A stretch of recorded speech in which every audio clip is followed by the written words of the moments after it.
Hallelujah, good morning.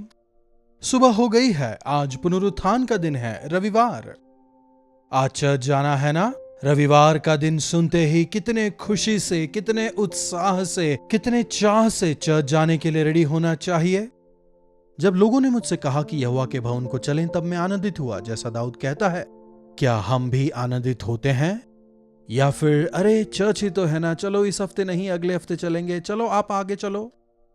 इस प्रकार से कहने वाले हम हैं। प्रभु से प्रेम करने वाले उनकी कलीसिया से भी प्रेम करेंगे। उनसे प्रेम करने वाले अपने जीवनों में उनकी आशीषों का अनुभव करते हैं। आइए छोटी प्रार्थना। स्वर्गीय पिता परमेश्वर, चर्च जाने से पहले आपके वचन पर मनन करना चाहते हैं। अपने वचन के जरिए आप हम सबों से बात करें, अपने अनुग्रह से हम सबको भरें। प्रार्थना यीशु के नाम से मांगते हैं, आमीन।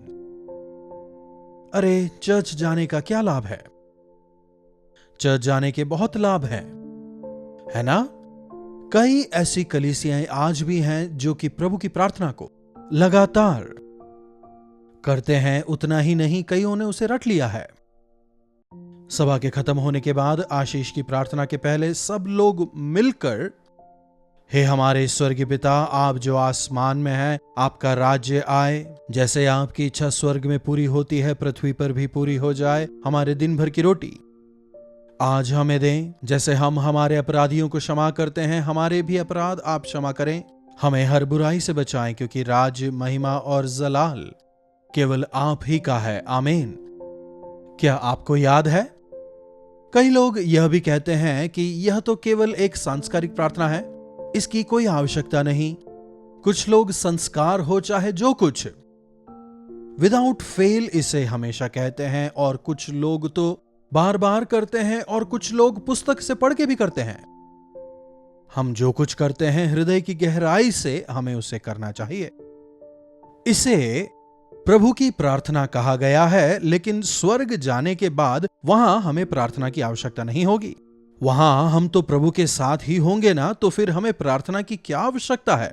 वहां ना दुख है, ना दर्द है, ना आंसू है, ना मृत्यु है, ना कोई और परेशानी, ना वहां भूख है, ना अकाल है।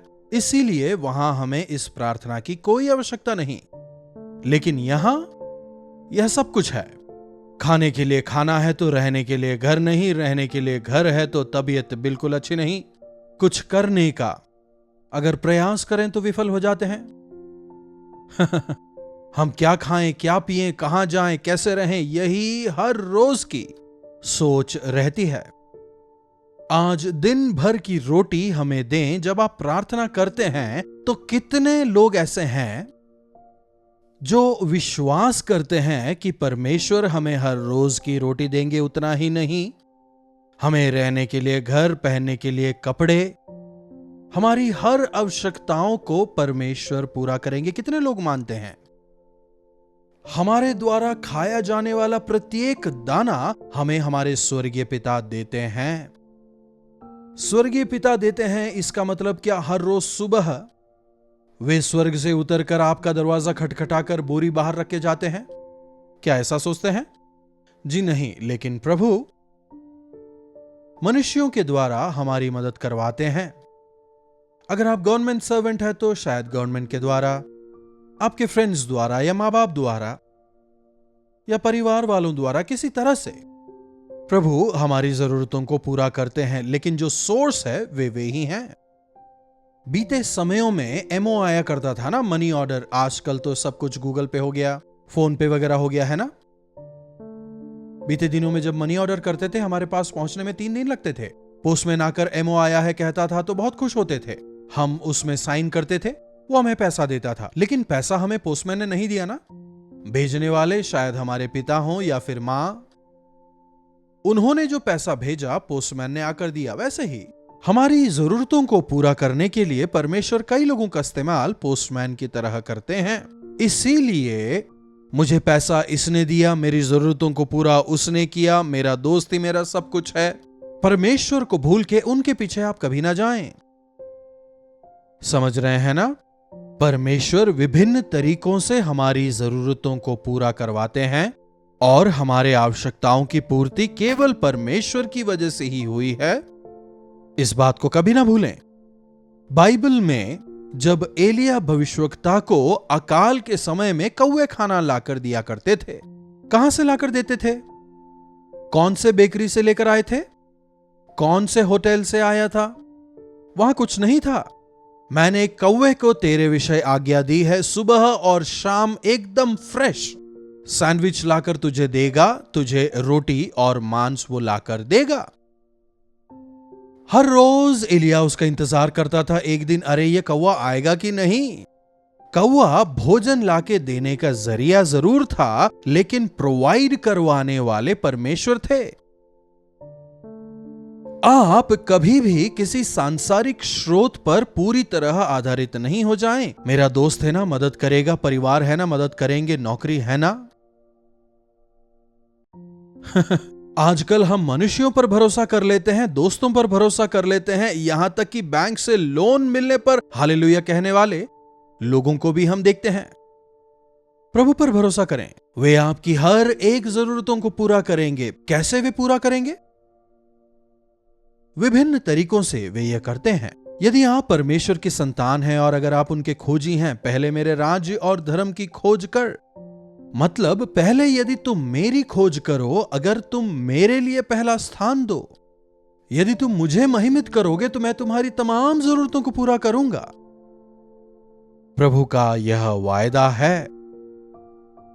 एक दिन कौवा नहीं आता, करीत का जल एक दिन सूख जाता है, लेकिन परमेश्वर की कृपा, उनका प्रेम, परमेश्वर का सप्लाई बंद नहीं हुआ। जा सारपत को जा, वहां तुझे भोजन देने के लिए मैंने एक विधवा को तैयार किया है। उस विधवा की स्थिति कितनी दयनीय है देखिए। उस विधवा के पास बहुत थोड़ा सा आटा और थोड़ा सा तेल था। उसे अपने बेटे को खिला, मरने को वो तैयार थी। ऐसे घर में परमेश्वर एलिया को भेजते हैं।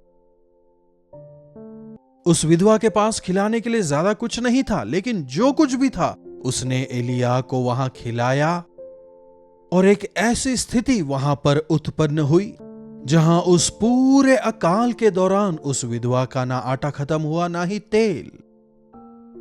यस, यदि प्रभु आशीष दें, आपके पास जो है वो भले ही कम हो, लेकिन प्रभु उसे कभी खत्म नहीं होने देते। इसीलिए लोगों पर आश्रित ना हो, लोगों पर आस ना लगाएं, लेकिन आपके पास जो कुछ है उस पर और प्रभु पर आप आश्रित हों। हम पर बहुत कर्ज है, पति मर चुके हैं, जिनसे कर्ज लिया था वो मेरे दोनों बेटों को लेने के लिए आया है, अब मैं क्या करूं? जब एलीशा से वो विधवा पूछती है, एलीशा पूछता है तेरे पास क्या है? थोड़ा सा तेल है, ठीक है, उसे बर्तन में भर। वहां क्या होता है? परमेश्वर उसे आशीष देते हैं। आशीष का मतलब क्या है? जो कुछ आपके पास है उसे जब प्रभु आशीष देते हैं तो वह बढ़ता जाता है। परमेश्वर की आशीष को पाने की इच्छा हमारे अंदर होनी चाहिए। जिनमें इच्छा नहीं वे परमेश्वर की आशीष नहीं पाते। परमेश्वर आशीष देंगे विश्वास नहीं करते, इसलिए आशीष नहीं पाते। हम इंसानों पर आश्रित होना ज्यादा बेहतर मानते हैं। मेरी जरूरतों को मेरे मां बाप पूरा करेंगे, या फिर मेरी जरूरतों को मेरे भाई बहन, या फिर कई लोग सरकार पर आश्रित हो जाते हैं। कुछ लोग तो सरकारों को कितना बुरा भला कहते हैं। बाढ़ में हमारा पूरा घर डूब गया, कहां है प्रशासन? क्या किया है इस प्रशासन ने हमारे लिए? इसके बजाय बेहतर है जो बचा है उसे समेटें। समय आने पर आपके पास जो है प्रभु उस चीज को, आपके कष्ट उठाने को प्रभु आशीष देंगे। पसीना बहा के तू काम कर, तेरे मेहनत को मैं आशीष दूंगा, प्रभु कहते हैं। आपकी धोखेबाजी को परमेश्वर आशीष नहीं देंगे। गलत मार्ग से कमाया हुआ धन कभी भी आशीषमय नहीं होता। धोखे से कमाया गया भोजन स्वादिष्ट जरूर लगेगा, लेकिन फलवंत नहीं होगा। कई बार धोखेबाजी से कमाए धन से जब हम अपने बच्चों की परवरिश करते हैं, उस भोजन की वजह से बच्चे को जो बीमारी आई है उस पर जो खर्च होता है वह 10 गुना ज्यादा हो जाता है। कारण वह आशीषमय धन नहीं है। रिश्वत, धोखेबाजी, अन्याय। प्रभु आपको भोजन देते हैं। वे आपके संरक्षक हैं। वे हमारे चरवाहा हैं। हे हमारे स्वर्गीय पिता, पिता, मुझे रोटी चाहिए, क्या नहीं देंगे? पिता, स्कूल फीस पे करना है, नहीं देंगे? पिता, भूख लगी है, क्या खाना नहीं देंगे? हमारे स्वर्गीय पिता हमारी भूख पहचानते हैं, हमारी जरूरतों को जानते हैं। अपने महिमा के धन के अनुसार वे हमारी हर आवश्यकताओं को पूरी करेंगे। हर इच्छा को शायद वे पूरी ना करें, पर हर जरूरत को वे पूरा करेंगे। अनावश्यक इच्छाएं हम में होती हैं। हम मौज मस्ती करना चाहते हैं, बहुत पैसा चाहते हैं, लेकिन जो जरूरी है, जो आवश्यक है, जो अच्छा है, उससे प्रभु हमें कभी वंचित नहीं रखते। जिस समय में, जिस उम्र में हमें जो चाहिए, वे समय पर उसे प्रदान करेंगे। यहोवा इरे। इस बात पर यदि आप यकीन करें, अनावश्यक जल्दबाजी जीवन में नहीं होगी। प्रभु पर विश्वास करने वाले और प्रार्थना करने वाले संतृप्त जीवन बिताते हैं। जो उनसे प्रेम करते हैं, उनके सरों को वे ऊंचा उठाते हैं। वे आपके हाथों को देने वाला बनाएंगे। यदि आज आपके जीवन में आशीष नहीं है, कहीं ऐसा तो नहीं कि आपके जीवन में प्रभु पर विश्वास खो दिया हो? संडे को भी आप मेहनत करके पैसा कमाने की इच्छा रखते हैं, इसीलिए फटे हुए झोले में डाले पैसे की तरह सब उड़ जाता है। 6 दिन मेहनत करें, आपकी मेहनत को प्रभु आशीष देंगे और जीवन भर वो आशीष आपके साथ चलती रहेगी। जैसे आपके बच्चे बढ़ रहे हैं, क्या आपकी आमदनी बढ़ नहीं रही? आज जब आपके बच्चे अच्छे कॉलेज में पढ़ रहे हैं, हमारे जाने बिना ही कई बार विभिन्न तरीकों से प्रभु हमारी जरूरतों को पूरा करते हैं। बच्चों के फीस को, दूसरी जरूरतों को हम पूरा करने पाते हैं। यह प्रभु ही है जो हमारी जरूरतों को, जैसे जैसे हमारा खर्चा बढ़ता है, प्रभु का अनुग्रह भी बढ़ता जाता है, उनका प्रेम बढ़ता जाता है। कब किसे कितना कहां देना है, प्रभु बेहतरी से जानते हैं। भक्त प्रार्थना करता है, प्रभु मुझे धनवान ना बनाए, कहीं ऐसा ना हो घमंड में मैं प्रभु कहां है पूछ लूं। प्रभु ना ही मुझे गरीब बनाए कि भूख के कारण चोरी कर आपके नाम को अपमानित करूं। मुझे जितना चाहिए आप दें, है कि नहीं? जितना चाहिए उतना ही पैसा आप मुझे दें। प्रभु जब मुझे जो चाहिए आप देंगे, यदि आप ऐसा विश्वास करने पाए। कल की चिंता हम में नहीं होगी, भविष्य का डर हम में नहीं होगा। पहले आप चर्च जाएं, प्रभु के साथ में संगति करें, प्रभु के वचन को पढ़ें, लोगों के साथ मिलकर उनकी आराधना करें, विश्वासियों की परेशानियों को समझें। संगति के दौरान अन्य विश्वासियों की कमी घटियों को जब आप देखेंगे, प्रभु ने आपको कितना आशीष दिया है आप समझ पाएंगे, प्रभु की स्तुति करने पाएंगे। अपनी गवाही के द्वारा अनेकों को आप तसल्ली देने पाएंगे, उनके विश्वास को बढ़ाने का आप जरिया बनेंगे। इसीलिए अकेला रहना सही नहीं। परमेश्वर ने हमें अकेला रहने नहीं सृजा है। मनुष्य का अकेला रहना अच्छा नहीं कहते हुए परमेश्वर ने हव्वा की सृष्टि की। क्या 2 का होना अच्छा है? जब 2 हुए, पाप को स्थान दिया। तो क्या 4 का होना अच्छा है? भाई भाई को मार देता है। क्या सबका एक साथ रहना अच्छा है? हाँ, उत्पत्ति 11वां अध्याय देखें तो सब लोग एक होकर, एक जगह इकट्ठा होकर कहते हैं, एक ऐसी ऊंची मीनार बनाएं जो ऊंचे आकाश तक पहुंचती हो। सब मिलके ईंट बनाते हैं। ऊंची गुम्मट को जब वे बनाने का प्रयास कर रहे थे, प्रभु उतर आते हैं।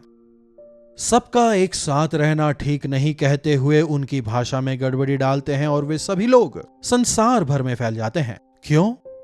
क्या एकता से प्रभु द्वेष करते हैं? आजकल हम देख सकते हैं ना, फ्लैट सिस्टम्स आने के बाद हर जगह ऊंची मीनारें, 10, 20, 30, 40 मालों की बिल्डिंग आजकल बना रहे हैं। मनुष्यों को जो विभिन्न बीमारियां हो रही है, उसके कारण को जानते हैं? एक समय था जब वे ऐसे घर बनाते थे जहां हवा का जो बहाव होता था वो काफी अच्छा हुआ करता था, एकदम फ्रेश एयर उन्हें मिलता था, बिना फैन के, बिना एसी के, बिना इलेक्ट्रिसिटी के भी। स्वस्थ परिवार, सुखी परिवार, सभी लोग खुशी से रहते थे। लेकिन जब वे एक जगह इकट्ठा होने लगे, बीमार होने लगे। हमारी जरूरतों को पूरा करने के लिए जब प्रभु है तो हमें चिंता की क्या आवश्यकता। वे जरूरत पूरा करेंगे, वे हमें स्थिर करेंगे, वे हमें गिरने से बचाएंगे। यदि हम चर्च जाएं, चर्च जाकर परमेश्वर के अन्य संतानों के साथ में संगति करें, प्रार्थना करें, उनकी आराधना करें, इन सत्यों को हम जानने पाएंगे। तो आइए बिना चूके हम चर्च जाएं और मिलकर प्रभु की आराधना करें। छोटी प्रार्थना। महापवित्र पिता परमेश्वर, प्रभु आप हमारे लिए हैं, आप हमारे पिता हैं, आप हमारी हर एक जरूरत को अपनी महिमा के धन के अनुसार पूरा करेंगे। इस विश्वास के साथ जीने का, आगे बढ़ते रहने का अनुग्रह हमें दें प्रभु। आप दिन भर की रोटी हमें देंगे, आप हमारी सुरक्षा करेंगे, आप हमारी अगुवाई करेंगे। इस विश्वास के साथ आगे बढ़ने का अनुग्रह हमें दें। प्रार्थना यीशु के नाम से मांगते हैं, आमीन। अब पिता परमेश्वर का प्रेम, प्रभु यीशु मसीह का अनुग्रह, पवित्र आत्मा की संगति और सहभागिता हम में से प्रत्येक के साथ आज, कल और सर्वदा बनी रहे, आमीन। प्रभु की महिमा हो। अपने प्रार्थना विषयों को आप हमें 9884907779 पर भेजें। हम अवश्य आपसे सुनना चाहेंगे, आपके साथ मिलकर आपके छुटकारे के लिए प्रार्थना करना चाहेंगे। आज जरूर चर्च जाएं, प्रभु की महिमा करें। प्रभु आप सबों को आशीष दें। कल्वरी दर्शन, ये है प्रेम के दर्शन, यीशु प्रेम के दर्शन।